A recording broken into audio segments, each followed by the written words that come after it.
Sed santos como yo soy santos. Sed santos como yo soy santos.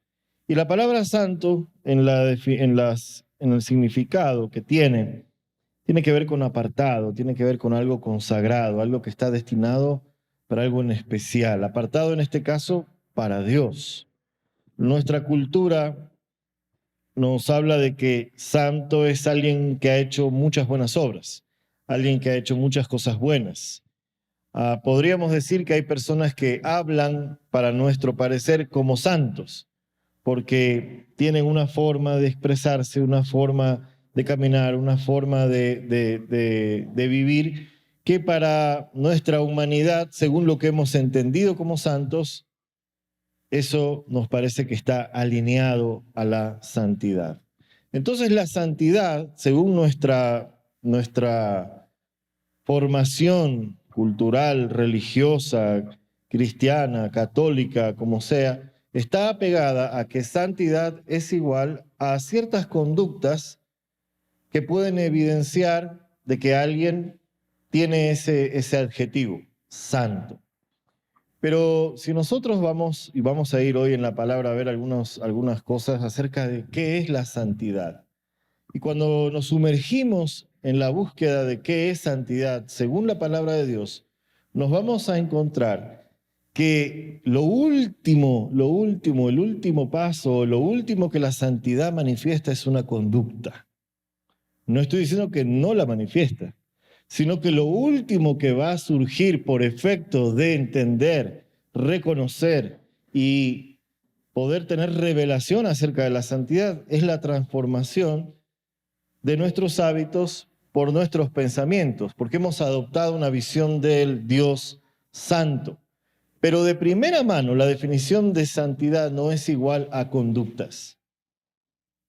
La integridad, ¿no? Esa palabra bien gruesa y grande, y ese integral, es el último resultado de la comprensión de la santidad. Entonces, nosotros para hablar de santidad tenemos que entender algunas cosas. Dígale al que está a su lado, alimento sólido. Se acabó la leche. Se acabó la leche. Dígale alimento sólido. Mastica, mastica, mastica. Perdón que esté así en esta camiseta, pero aquí estamos más cerquita del cielo, entonces hace un poquito de calor. Y quiero que usted vaya a Isaías capítulo 6, verso 1, ahí. Verso 1. ¿Qué es esta santidad? Y aquí en Isaías capítulo 6 se presenta una escena que algunos la hemos visto, otros la pueden ver. Recuerde traer su Biblia, así sea en el celular, traiga su Biblia. Yo sé que aparecen las pantallitas, pero tráigala. Isaías capítulo 6. Algunos títulos de este texto dicen la visión de Isaías, otros dicen la misión de Isaías, otros dicen el llamado que tuvo Isaías. La cosa es que este hombre se le permite tener acceso a un lugar muy especial.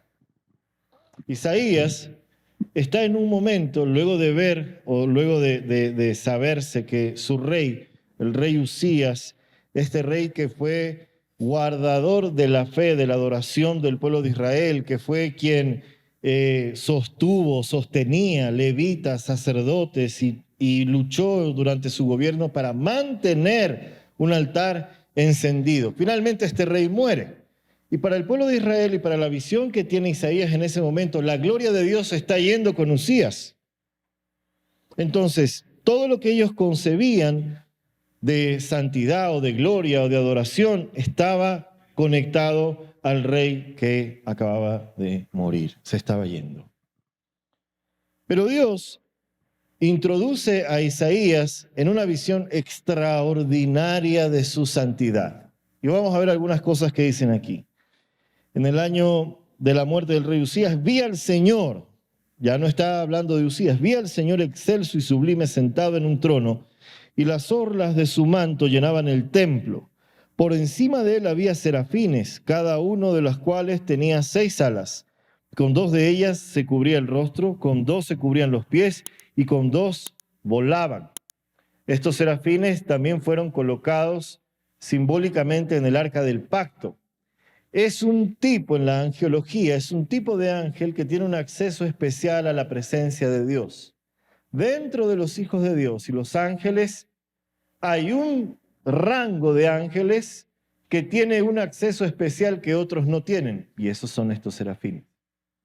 Y estos serafines, que tienen varios pares de alas, cubren su rostro, cubren sus pies, y están en la presencia, en la gloria de Dios.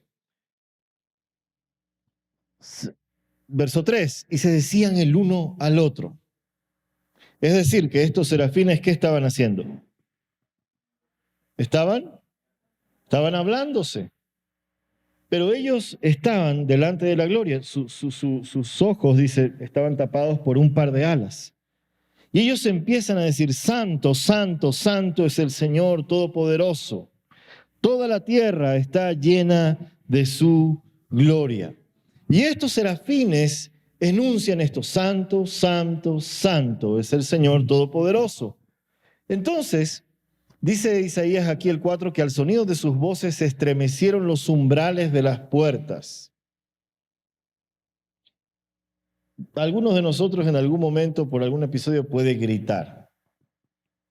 Pero de ahí a que tu voz haga que los umbrales de las puertas tiemblen, no sé si a Pavarotti le habrá pasado, pero estos ángeles, mientras hablan, los umbrales de las puertas tiemblan, se estremecen y el templo se llena de humo. Entonces grité, ay de mí que estoy perdido, porque soy un hombre de labios impuros y vivo en medio de un pueblo de labios blasfemos. Y no obstante mis ojos han visto al Rey Todopoderoso. Y en ese momento volvió hacia mí uno de los serafines, que traía en la mano una brasa que con unas tenazas había tomado del altar. ¿Qué está pasando aquí? Es un lugar de gloria. Este lugar está lleno de la santidad de Dios. A este lugar no tenían acceso todos los ángeles. Había una clase especial de ángeles que tenía acceso a este lugar. En este lugar la misma presencia de Dios se manifestaba y en este caso dice que se manifestó a través de un humo, una nube que empezó a llenar ese templo.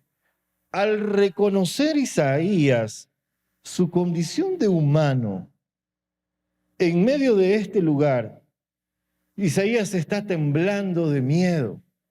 Pero también hay otra cosa que reconoce Isaías. No solamente su humanidad, sino que dentro de saberse que no es él igual a un serafín y que está dentro de esa habitación donde la gloria de Dios se está manifestando, dice, soy un hombre de labios inmundos que habita en medio de un pueblo blasfemo. ¿Isaías estaba vestido para la ocasión? No, no estaba vestido para la ocasión. ¿Había recibido alguna invitación o alguien le había emitido alguna advertencia? Mira, en este lugar, tal día, tal fecha, tal hora, en tal habitación, vas a llegar a un evento donde te vas a encontrar con la santidad y con la gloria de Dios. Entonces, cuando tú sabes de antemano que vas a ir a un evento que consideras importante, resulta que de alguna forma te acomodas, te vistes, te peinas, te perfumas y vas porque quieres que te vean bien. ¿Alguna vez te ha pasado que no has llegado vestido para la ocasión? ¿Ah? ¿Te ha pasado que no has llegado vestido para la ocasión? Hace algunos años entrenaba a un grupo de muchachos en el fútbol y uno de ellos llegó un día con unos zapatos de béisbol. Hasta que tú no destapas ese zapato del calentador, tú no sabes si ese es un zapato de fútbol o de béisbol. Y el zapato de béisbol tiene unas características y tiene una forma particular. ¿Quiénes saben aquí de béisbol? Yo sé que algunos saben aquí de béisbol. Venezuela. Hay muchos que saben de béisbol. Y ese zapato no te sirve para jugar fútbol. Por su forma, por cómo está la disposición de los tacos debajo. Yo le decía, oye, no, esto no te va a servir, te vas a hacer daño. Encima era una cancha sintética, no tienes necesidad de traer un zapato para aferrarte al suelo. Esta cancha te ayuda, pero él no estaba con los zapatos adecuados. No, yo puedo, yo voy a entrenar, pastor, y no sé qué. Duró literalmente 10 minutos. En el primer ejercicio de 10 minutos, en la calistenia inicial, tenía un dolor terrible acá atrás, porque se lastiman los riñones y la espalda, y parte de esta área de lumbar. Se lesiona, y tuvo que sacarse los zapatos. Yo tenía un par de zapatos en mi maletín, y le di un par de zapatos de microfútbol o pupillos, como decimos aquí, y realmente pudo entrenar. Es decir, este joven no estaba con los zapatos adecuados para entrar en este ejercicio. Isaías no tenía la vestimenta correcta para entrar en esta habitación santa y gloriosa, donde la presencia de Dios se manifiesta con humo y con gloria, y los ángeles hablan, y las puertas se estremecen. ¿Cuántos de nosotros hemos muchas veces condicionado nuestra propia vida para acercarnos a la presencia de Dios? No me siento tan puro hoy, no me siento tan espiritual. Cuando me calme, voy a ir a orar. Cuando crea que esté bien, me voy a acercar al trono de la gracia. Cuando crea que tengo la vestimenta correcta para... Pero Dios no esperó en su santidad a que Isaías calzara dentro de lo que él pensaba que era correcto, ni siquiera su forma de hablar, ni siquiera su condición en la de alguien que era parte de un pueblo de labios blasfemos. ¿Qué es blasfemia? Es algo que está en contra, de plano contra Dios. A ese hombre, Dios lo visita y le da pleno acceso a un lugar donde algunos ángeles no tenían acceso. A un sitio donde algunos tipos de ángeles no tenían acceso. ¿Por qué Dios le permite a un hombre entrar en un lugar, y a este tipo de hombre que se reconoce a sí mismo en la condición que reconoce, le permite estar en ese lugar? Porque para entender la santidad tienes que entender primero una cosa: Él es santo, no, tú no, ni yo. Y la extensión de su santidad es una voluntad del Padre, es parte de la disposición. Yo quiero esto, dice Dios, y yo quiero que tú estés aquí. Pero es que esto no me queda, es que tengo miedo, yo no califico, yo no he hecho el curso, yo no me veo como, yo no tengo las palabras adecuadas, pero la extensión de su santidad hace que Isaías tenga acceso a este lugar. El gran yo soy del que habló Moisés, o que le habló a Moisés a través de la zarza ardiente, está ahí en una máxima expresión de su gloria, al punto que los serafines dicen: santo, santo, santo. Dile al que está a tu lado: mastica. Mastica. Tenemos que entender entonces que la santidad es el mayor atributo de Dios. Dios tiene atributos que llamamos comunicables e incomunicables. Y dentro de esos atributos, el mayor atributo de todos es la santidad. Dios es santo. Pero la santidad de Dios está lejos de la definición de que esa santidad no puede ir a lugares oscuros. Señálalo ahí, al final lo vamos a ver. Busque el pasaje en la Biblia o googlee si quiere, que dice que la santidad, el versículo donde dice que la santidad de Dios no se mezcla con el pecado o no puede ir donde está el pecado. Si usted lo encuentra, yo le doy un premio. No existe. Y la pregunta es: ¿por qué enseñamos eso si no existe? Es nuestra visión litúrgica nuestra visión religiosa que nos habla de una santidad igual a conducta solamente, que dice, la santidad no se mezcla con el pecado. Pero ahí está Dios insertando a un hombre en una habitación donde un tipo de ángeles solamente tenía acceso. No todos los ángeles, donde solamente un tipo de ángeles tenía acceso. Y nosotros, como iglesia de 300 años para acá, hemos presentado a la santidad como la novia fea de la iglesia, el monstruo de la iglesia. Y todo el mundo teme cuando se habla de santidad, porque no vaya a ser que se nos señale el pecado.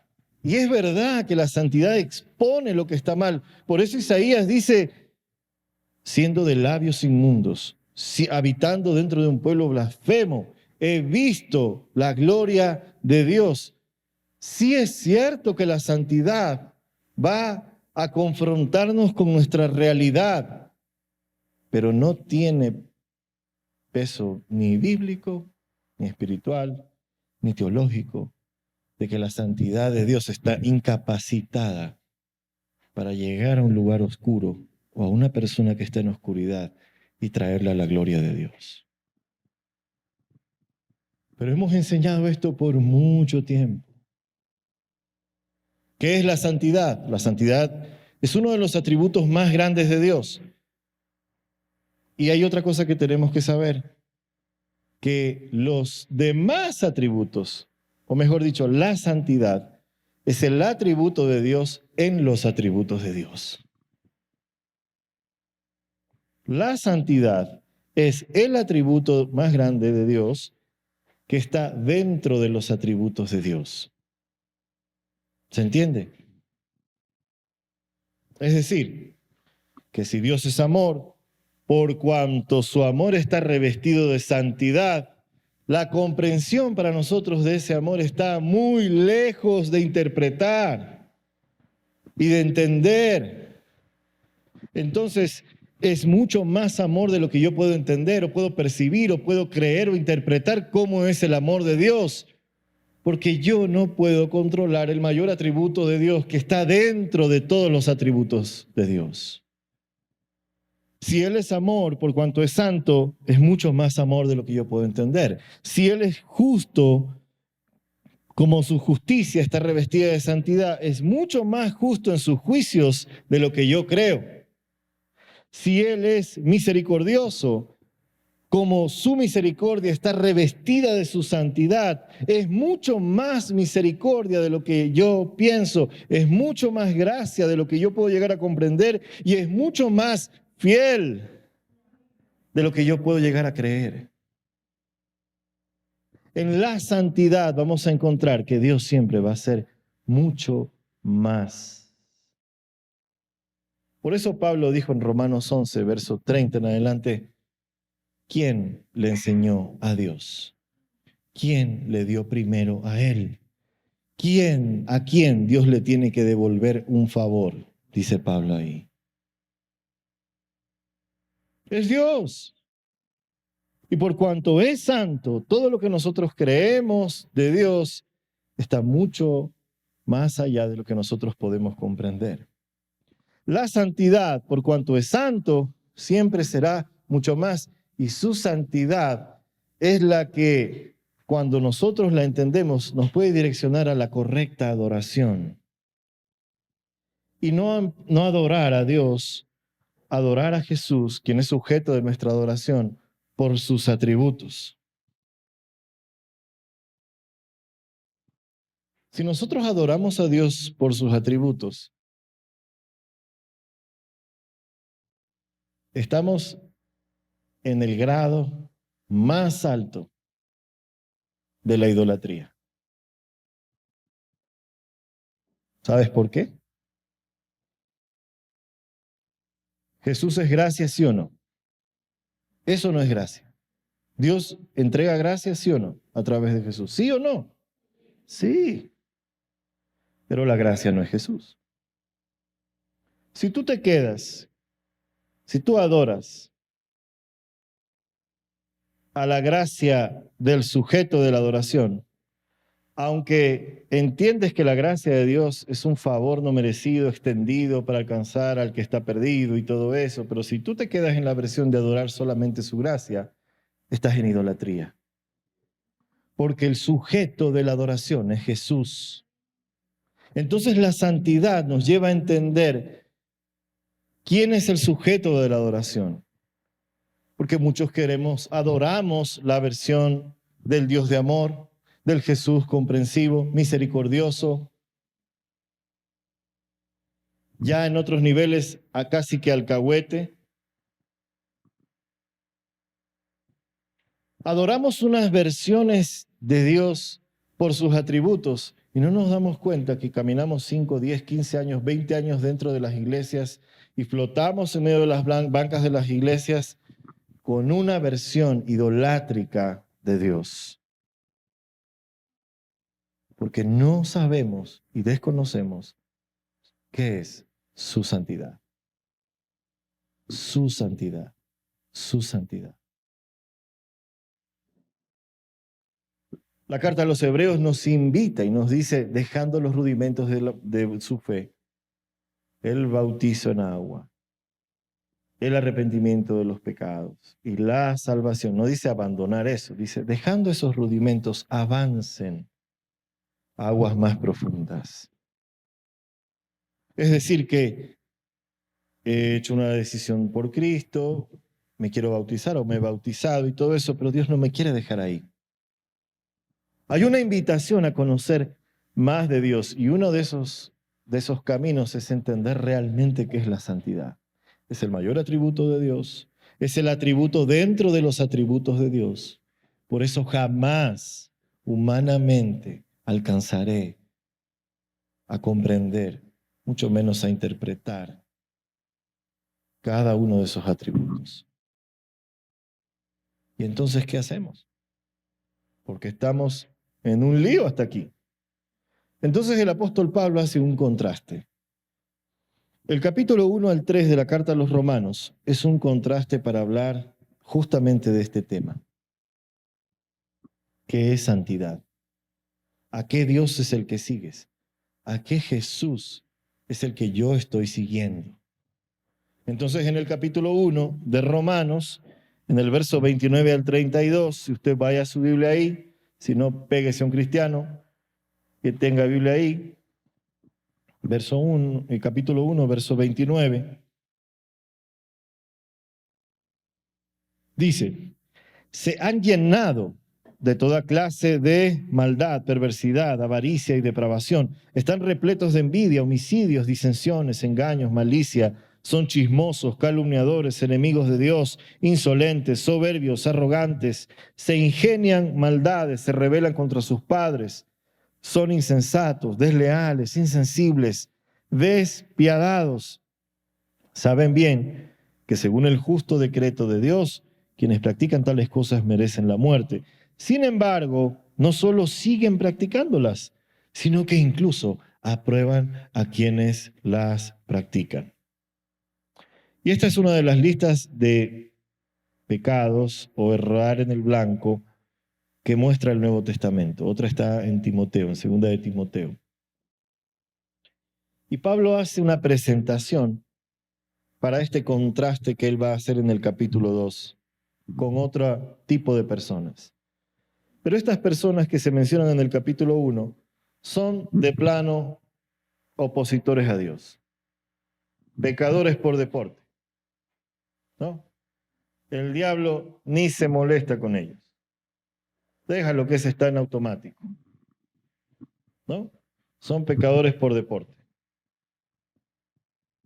Alguien dijo que cuando no estás bajo ningún ataque, si el diablo se olvidó de ti, es porque estás haciendo algo mal.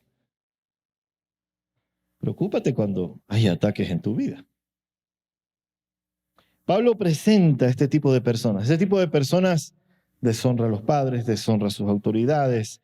La carta antes habla acerca de incluso cosas como las prácticas de homosexualidad entre hombres, entre mujeres, muy directo.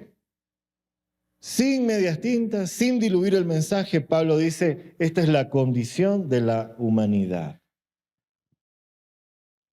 Tal vez en la misma que se reconoce a sí mismo Isaías. Dice que a estas personas Dios los entregó a sus propios pensamientos. O sea, que no solamente el diablo se olvidó de ellos y los dejó en automático, sino que Dios mismo los entregó a sus pasiones vergonzosas, a sus malos pensamientos, y ya, que sigan su camino. Es el primer contraste que presenta el apóstol Pablo. Pero luego en el capítulo 2, el verso 21 al 29, ahí en Romanos, vaya ahí en su Biblia,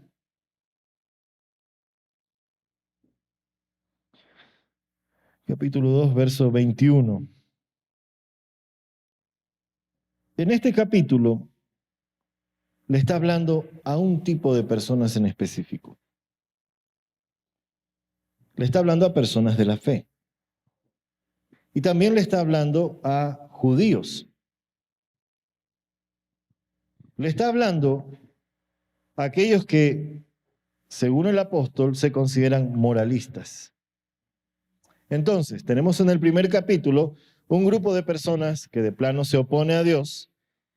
Y en el otro grupo, en el capítulo 2, el contraste nos muestra otro grupo de personas que tienen una moral muy alta, que ellos hablan acerca de la santidad y de la integridad y de los valores con un dedo en el gatillo listo para disparar a quienes no se ajustan a las formas, a las normas, a las conductas santas que ellos predican. Seguramente de aquí vino el Dios es santo y no se mezcla con el pecado, algo que no existe en la Biblia. Tal vez vino desde aquí, no sabemos. Pero el apóstol Pablo les presenta a esta gente y les dice, en fin, ¿tú qué enseñas a otros? Se le está hablando a maestros. ¿Tú qué enseñas a otros? Instructor, verso 20, instructor de los ignorantes, maestro de los sencillos, pues tienes en la ley la esencia misma del conocimiento y de la verdad. En fin, tú que enseñas a otros, ¿no te enseñas a ti mismo? Tú que predicas contra el robo, robas. Tú que dices que no se debe cometer adulterio, adulteras. Tú que aborreces a los ídolos, robas de sus templos. Tú que te jactas de la ley, deshonras a Dios quebrantando la ley. Así está escrito, por causa de ustedes se blasfema el nombre de Dios entre los gentiles.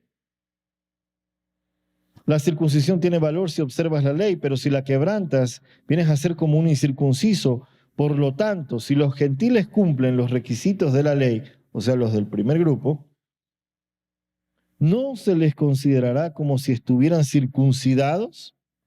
El que no está físicamente circuncidado, pero obedece la ley, te condenará a ti, aunque no esté dentro de tus normas. Te condenará a ti. A pesar de tener el mandamiento escrito y la circuncisión, quebrantas la ley. Lo exterior no hace a nadie judío. Es decir, lo exterior no hace a nadie piadoso. Lo exterior no hace a nadie más santo.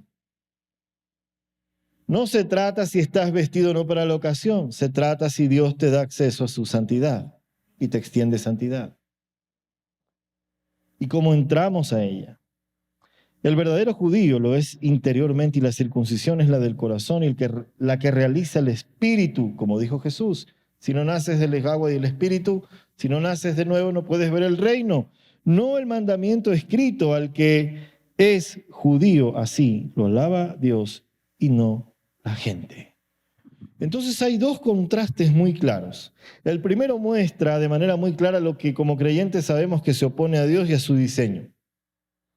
Y dice que estas personas que pecan por deporte también alientan a otras personas a errar en el blanco, a pecar. Y desconocemos la herramienta, el arma poderosa que tenemos en la santidad.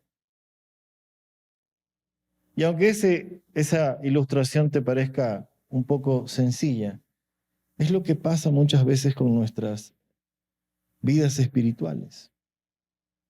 Hay verdades de Dios como la santidad que no sabemos cómo usar, cómo vivir, cómo experimentar.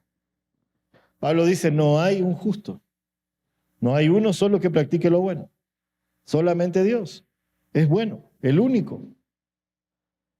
Entonces hay un tema aquí que presenta Pablo, la legalidad de la santidad versus la santidad que reviste la gracia de Dios. Dile al que está a tu lado, míralo, míralo ahí bien. Mastica, mastica, mastica. Hay un problema aquí. Legalidad versus gracia. Legalidad versus gracia. Ustedes me ven que estoy sufriendo aquí por abrir esta web. Ok. Levítico 27 dice, conságrense a mí y sean santos, porque yo soy el Señor su Dios y soy santo. Es la ley. La ley. Ahora, yo sé que mientras ves Levítico, sé que vas a leer los pasajes que siguen. Y eso está perfecto, porque es la intención. Levítico 27, después de la consagración que pide Dios, dice, obedezcan mis estatutos y pónganlos por obra, porque yo soy el Señor que los santifica. Antiguo Testamento, si alguno maldice a su padre o a su madre, será condenado a muerte. Si ha maldecido a su padre o a su madre y será responsable de su propia muerte. Si alguien comete adulterio con la mujer de su prójimo, tanto el adúltero como la adúltera serán condenados a muerte. Tanto el hombre, verso 11b, tanto el hombre como la mujer serán condenados a muerte, de la cual ellos mismos serán responsables. Verso 12, si alguien se acuesta con su nuera, hombre y mujer serán condenados a muerte. Verso 14, si alguien tiene relaciones sexuales con hijas y madres, incesto, y comete actos depravados, tanto él como ellos morirán. Entonces, en la versión legal de la santidad, quebrantar la ley es igual a muerte. Quebrantar la ley del llamado a la santidad, que está en Levítico capítulo 20, verso 7 en adelante, es igual a muerte. ¿Que hablaste mal? Muerte. ¿Que miraste más de la cuenta? Muerte. ¿No? Es la primera versión del juego del calamar. Muerte, muerte, muerte, muerte, muerte. Muerte. Muerte. ¿Te equivocaste? Te moriste. Es la legalidad de la santidad. ¿Por qué tuvo que hacerlo así Dios? Génesis 6:6. Y a Dios le dolió tanto en el corazón haber creado a la humanidad por causa de su maldad. O sea, a Dios le empezó a pesar esto en el corazón tanto. Tanto. Señala o reza o escribe eso. Dios siente. Dios tiene emociones. Dios se entristeció por la maldad de la humanidad. Pero en la versión legal de la santidad, quebrantar la ley es igual a muerte, de plano. Te equivocaste, te moriste, te borraron. No hay más.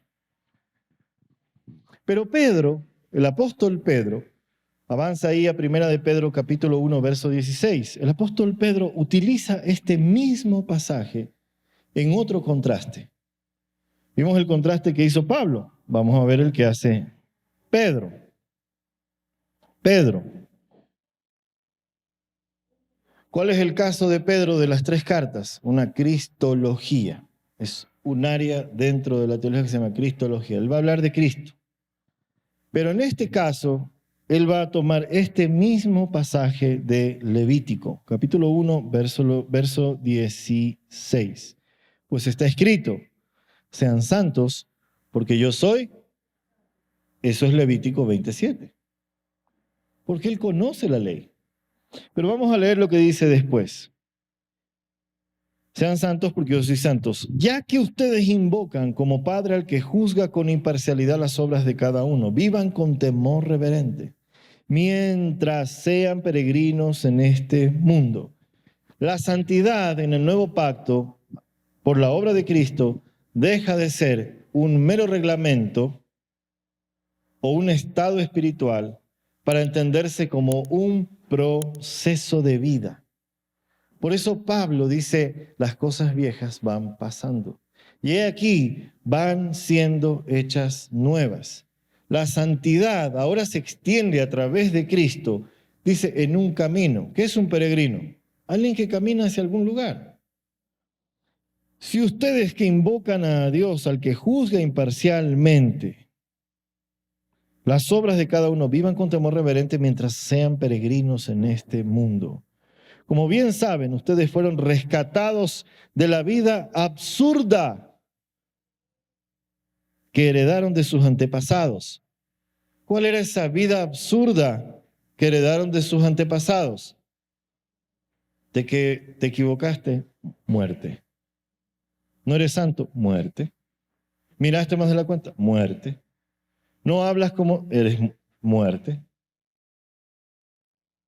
Porque Pedro está tomando el pasaje que sus antepasados conocían, sean santos como yo soy santo.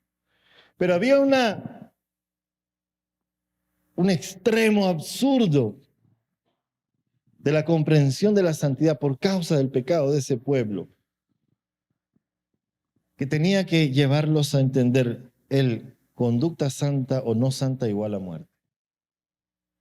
Pero ahora Pedro les dice, verso 19, sino que con el precio de su rescate, verso 18, no se pagó con cosas perecederas, como el oro, como la plata, sino con la preciosa sangre de Cristo, como de un cordero sin mancha y sin defecto. Cristo, a quien Dios escogió antes de la creación del mundo, se ha manifestado en los últimos tiempos en beneficio de ustedes.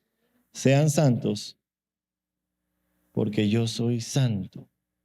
En beneficio de ustedes, por medio de él ustedes creen en Dios, que lo resucitó y glorificó, de modo que su fe y su esperanza están puestas en Dios. Ahora que se han santificado, obedecido a la verdad y tienen un amor sincero por sus hermanos, ámense de todo corazón los unos a los otros.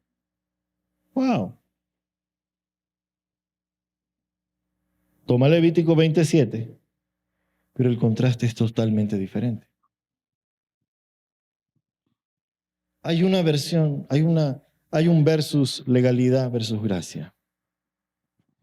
Y gracia no es igual a Evangelio Light, porque está diciendo vivan de tal manera por el nombre que invocan. Pero está poniendo a Cristo como nuestro intercesor. Ya no es infracción de la regla igual a muerte, es Cristo nuestro intercesor. Y aquí se va a develar un misterio de la santidad. ¿Sabe que la Biblia tiene misterios? En Timoteo Pablo habla de alguno de ellos y dice literalmente este misterio. Y aquí se devela un gran misterio de la santidad. Si yo te doy acceso al lugar más glorioso y más santo, que algunos tipos de ángeles no tienen acceso, si tú tienes acceso a la manifestación de la gloria de Dios, querido Isaías, ¿se acuerda de Isaías? Si tú tienes acceso a escuchar a estos serafines que cuando hablan, los umbrales de las puertas tiemblan.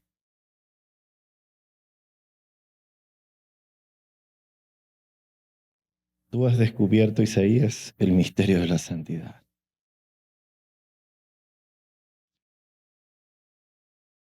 Toma mi corazón.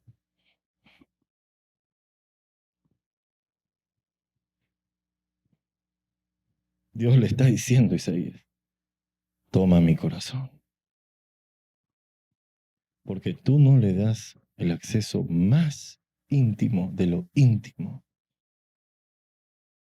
a alguien que no estás dispuesto a abrirle tu corazón. ¿Se trató de leyes? Al parecer no. ¿Se trató de conductas? No. Y ahora en Cristo, ese llamado a ser santos, es Jesús diciéndonos, sé santo como yo soy santo. Estoy tan interesado en que guardar tu corazón como de que tú aprendas a guardar el mío.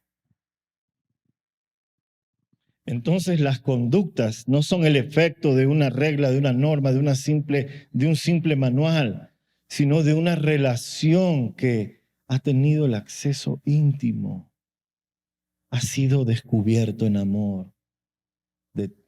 Amamos porque nos amó primero. El gran misterio de la santidad se descubre en que nos amó primero para que nosotros lo amemos. Y ese sed santos como yo soy santo. Finalmente, la superficie de la santidad, la manifestación donde nuestras conductas realmente son evidencia de esa relación de amor, es el resultado de guardar el corazón de Cristo. ¿Tiene el hombre esa capacidad? Pues los salmos dicen, lo hiciste, aún un poco inferior a los ángeles, pero te has glorificado en esta creación humana. Y Génesis 6 nos muestra que a Dios le dolió en su corazón. Dios tiene corazón. La humanidad no guardó el corazón de Dios en ese momento. Pero ahora el llamado a la santidad es, guarda mi corazón. Finalmente, ¿puede la santidad de Dios mezclarse con la oscuridad? Otro gran misterio. Venga, la próxima semana. No, mentira. ¿Puede la santidad de Dios mezclarse con la oscuridad?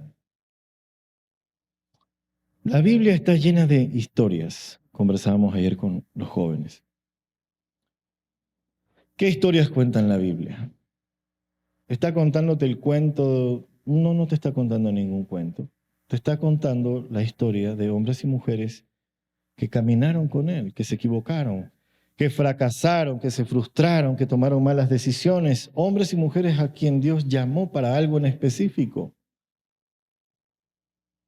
Un Moisés que decía, no quiero ir si tu presencia no va conmigo, Señor. Y cuando Dios le dijo que le abra la piedra, él la golpeó porque él pensaba que esa era la mejor forma.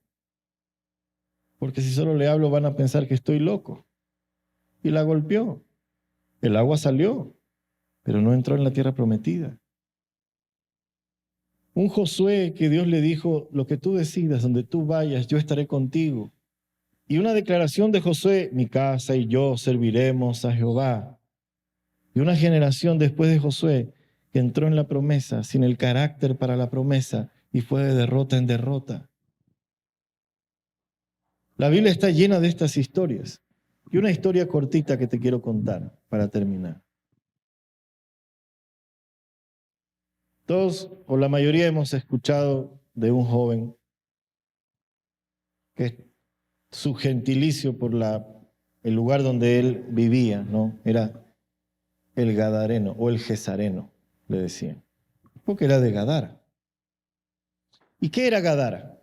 Su nombre o su etimología más aproximada es como los que habitan al filo, o sea, están como en un risco. Y literalmente, Gadara era parte de una zona llamada Decápolis, donde había 10 ciudades pequeñas ahí, y esta estaba en sitios muy altos, en picos, en desfiladeros, literalmente, vivían al límite.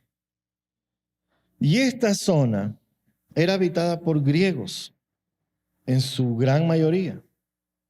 Gadara era una zona de helenos, de griegos. Entonces eran gentiles. Era algo así como Galilea, pero versión rascacielos, porque había que subir. Estaban en desfiladeros, estaban cerca al mar. Y esta gente, gentil, por lo tanto, según el judaísmo, impura, se dedicaba a un negocio en particular: criar cerdos. Criaban un animal que en la región de Palestina, de Israel, casi nadie se los iba a comprar, porque era un animal inmundo. Es decir, gentiles, inmundos, que crían cerdos, inmundos. Están en la inmunda de la inmunda. Eso era Gadara. Y en ese lugar había un joven, dice que estaba luchando con demonios en su mente, en su alma, en su cuerpo. Estaba oprimido por demonios, oprimido por los demonios. Este hombre, este joven, encima de que ya estaba en un lugar que era considerado oscuro, inmundo, se dedicaba a un negocio inmundo, y encima de eso tenía demonios dentro. Dice que su padre, su familia lo tenía que atar con cadenas para que no se haga daño.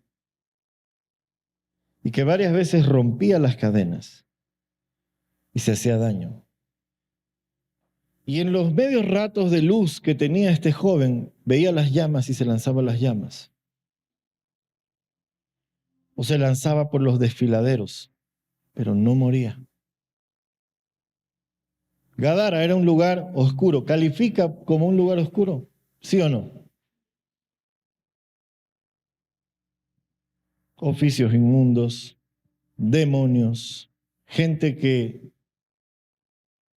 obviamente no conocía, no reconocía, no entendía nada acerca del Mesías. En esa región no había la Torá. No había una biblioteca donde ellos tomen el rollo, alguien les lea algún rollo de Isaías o de la Torá. En esa región no lo había. Como predicador, si tú sabes todo ese contexto, y vamos a ser bien honestos aquí,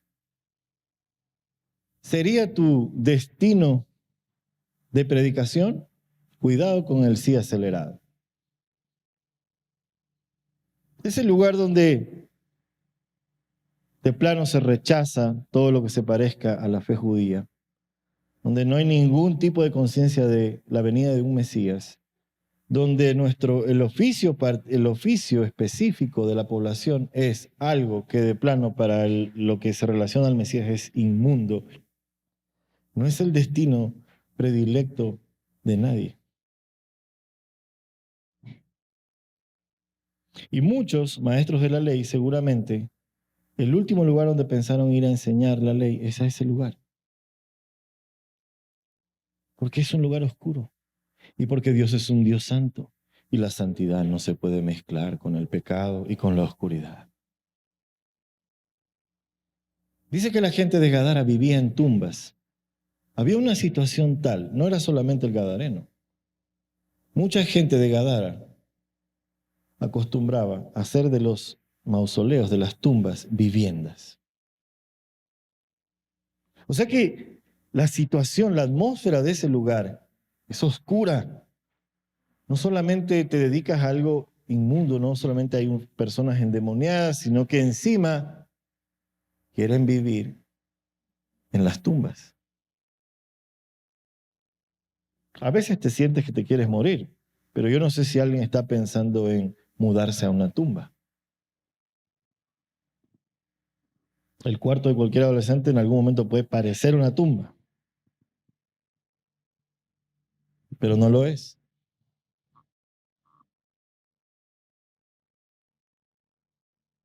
Y llega Jesús a este lugar. ¿Quién es Jesús?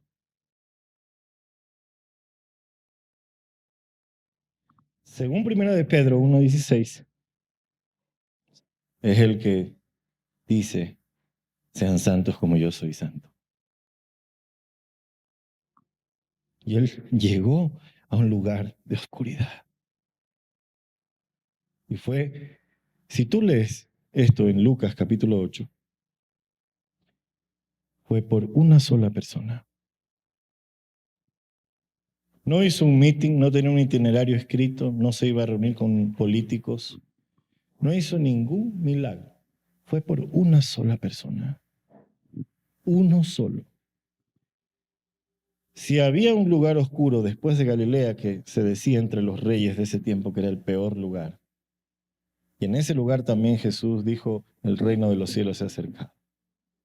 Pero si había un peor lugar, era ese. Y llega Jesús, y llega con los discípulos. Ahora date cuenta de esto. Llegan con su rabí. ¿Qué van a pensar estos discípulos? ¿Usted está loco? ¿Cómo nos vinimos a meter a este lugar? Y mientras caminaban por las calles de Gadara, oink, oink, oink, oink, oink, oink, oink, oink, todos los cerdos les gritaban. Y los demonios que creen y tiemblan dicen, ¿qué quieres con nosotros, Jesús? ¿Por qué quieres atormentarnos? Este no es un lugar para un rabí. Este no es el lugar adecuado para un Mesías. Esta no es la atmósfera para un tiempo de adoración. Aquí nadie está vestido para recibirte, Mesías. ¿Qué quieres con nosotros, Jesús? ¿Por qué nos atormentas? Y Jesús solamente veía a un joven con la necesidad de liberación. Los cerdos hacían ruido, la gente hacía ruido. Porque cuando los demonios se manifestaron, dice el texto que la gente tuvo miedo y le dijeron, por favor, sal de aquí, porque nos estás causando problemas. Entonces Jesús da la orden y le dice, ¿cómo te llamas? Legión, porque somos muchos. O sea, no era un parcito de demonios, era una legión de demonios.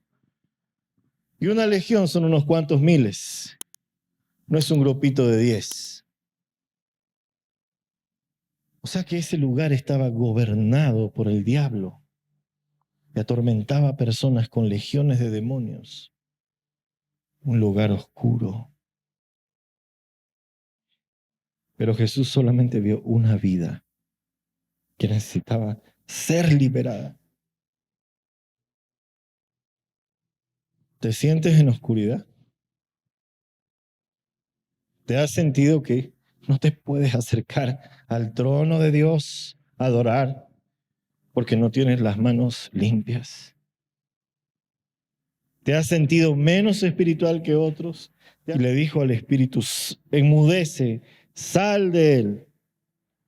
Y ellos rogaron para que los mande a los cerdos. Y dice que los demonios fueron a un hato de cerdos y los cerdos se tiraron por uno de los desfiladeros que eran comunes en Gadara y todos los cerdos se murieron. A alguien se le dañó el negocio, pero un joven fue liberado.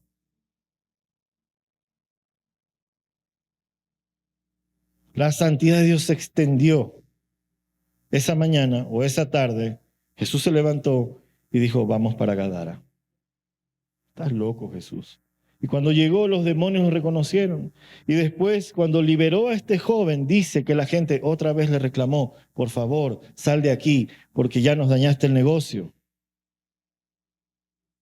Encima de que nos causas problemas, ya nos dañaste el negocio. ¿Qué vamos a comer si ya se fueron los chanchitos por el desfiladero? Jesús no conversó con absolutamente nadie, no entró en ningún debate como lo hizo con los fariseos. No conversó ni siquiera con sus discípulos en esa escena. Si tú lees bien.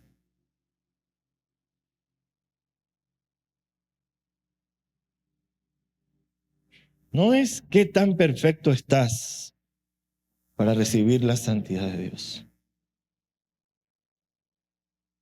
Es cuán dispuesto estás a reconocer que el santo, el 3 veces santo, puede llegar en el momento más oscuro de tu vida, en el momento más difícil de tu vida, en ese momento que quieres lanzarte a las llamas o lanzarte por un desfiladero y simplemente dar la orden y decir que seas liberado. Luego este joven dice que lo encontraron sentado a los pies de Jesús y vestido, agotado. Él estaba a los pies de Jesús. No estaba Juan, no estaba Pedro, no estaba ninguno de los discípulos. No había ningún dirigente hablando con Jesús. Estaba este joven liberado diciéndole, quiero seguirte, porque he vivido en oscuridad tanto tiempo. He lastimado mi cuerpo con tantas cosas. Mi mente ha estado presa de tantos pensamientos suicidas, de muerte. Pero ahora tu santidad me ha liberado.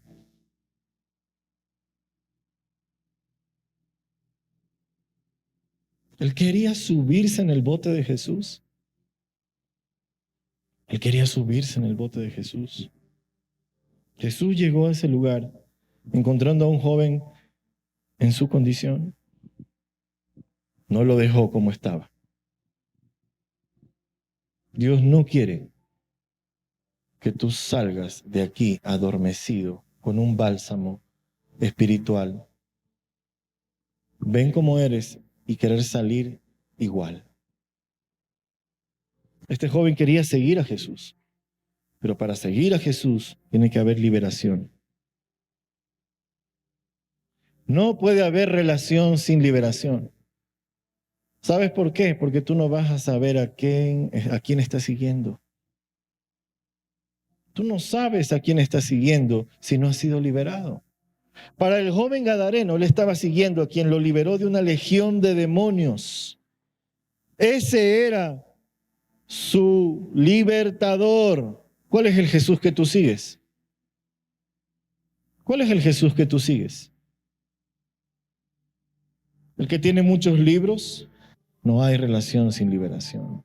Necesito, Jesús. Tú puedes decirle ahora en este momento, Jesús, te necesito, te necesito, te necesito, te necesito. Isaías se acerca a un trono, a un lugar no habitual para él. Isaías está siendo visitado en su oscuridad, pero luego de que la brasa es puesta en su boca, la obra de Dios es extendida, la revelación es extendida sobre él en misericordia. Y le dice, ahora tienes acceso, porque yo quiero que tengas acceso, porque te amo tanto que provoqué ese acceso para ti. Pero vamos a tener que tomar la decisión, como hizo Isaías en esa escena, de decir, heme aquí, heme aquí, heme aquí. ¿De qué tienes que ser liberado? Si tú reconoces que tienes que ser liberado de algo, yo primero digo, yo necesito ser liberado de algo. Así que si querías a alguien que te acompañe, yo estoy aquí. Hay muchos también aquí. Pero si tú reconoces que necesitas liberación, ponte de pie y sé valiente. Sé valiente, porque aquí no está nadie más que Dios. Solamente Jesús, solamente Jesús, solamente Él importa. Solamente se trata de Él. Yo tengo que ser liberado. Mi familia tiene que ser liberada. Tengo que ser liberado de esta versión de Dios idolátrica que he caminado por mucho tiempo. Tengo que ser liberado de esta enfermedad y este diagnóstico con el cual me han señalado y me han catalogado. Necesito ser liberado de la forma en la que yo creo que debe ser. Necesito ser liberado de pornografía, de masturbación. Necesita ser liberado de adulterio. Necesita ser liberado de doble vida. Necesitamos ser liberados de depresión.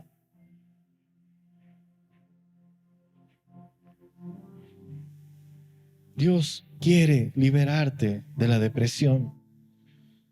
No quiere acusarte con tu depresión. Quiere liberarte de la depresión. Y para ser liberado de la depresión tienes que saber que no basta con que tengas a Cristo en tu corazón. Tienes que sacar al diablo de tu mente. Elías vivió encerrado en una cueva amenazado por una mujer, Jezabel, que ya sabía quién era Elías. Ella sabía que no iba a poder matar a Elías. Lo amenazó. Elías le creyó. Y cuando Dios le preguntó qué haces aquí, él dijo, me consume mi amor por ti, Señor. Dios estaba en su corazón, pero Jezabel estaba en su mente. Dios quiere que seas liberado o liberada de depresión, porque no quiere que vivas en esa tumba, así como cualquier enfermedad, cualquier condición. Ahora levanta tus manos y dile, Señor, yo necesito tu liberación. Necesito ser liberado. He roto mis cadenas varias veces y me he hecho daño varias veces, pero no he podido romper las cadenas que me oprimen, las cadenas de mis pensamientos, la fortaleza que he construido en mi mente, la versión de ti que no es la que me muestra tu palabra. Y necesito ser liberado de ese pensamiento de muerte. Hoy yo te puedo decir, Señor, que mi pecado está delante de mí como David, pero que voy hacia ti para que por tu sangre preciosa sea perdonado y sea liberado en el nombre de Jesús. Y tú puedes decir, yo te reconozco como Señor, te necesito como Señor, te recibo como Salvador y quiero seguirte como Salvador. No quiero seguirte como una tendencia, quiero seguirte como Salvador porque he reconocido de que tengo que ser liberado. Gracias por tu santidad, Señor. Gracias porque en ese llamado de sed santos como yo soy santo. Ahora entiendo que es tu corazón extendido hacia mí, que tú guardas el mío, que tú quieres que yo guarde el tuyo bajo la dirección del Espíritu Santo, para que tus pensamientos vengan a mi mente, para que yo pueda tener la mente de Cristo Jesús y para que mis hábitos se traduzcan en hábitos de vida y que caminemos juntos en esta relación de amor llamada santidad. No en una versión legal, no en una visión de condenación por quebrantar la ley, sino en el precioso sacrificio de nuestro Señor Jesucristo.